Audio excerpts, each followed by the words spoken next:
היי חברים, אני יכול להיות איתכם כנה לרגע? למה כל יוצרי התוכן הקטנים נראים כאילו הם כלום?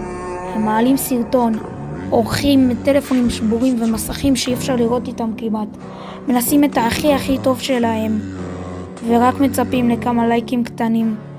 הקהל קטן, הצפיות נמוכות, הם עדיין מצפים יום אחרי יום, ממשיכים לערוך, ממשיכים לעלות ועדיין לא מוערכים מספיק. הם לא מוותרים, למרות שאתם כן בסוף ויתרתם. אז למה להם לא מגיע את הצ'אנס הזה? להיות גדולים, כמו כל היוטיוברים האחרים.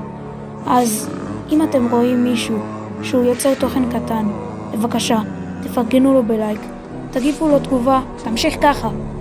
תפרגנו לו, תגידו לו, אתה יכול. כי מי שאמרתם לו את זה אתמול יכול להיות המיסטר ביסט של מחר.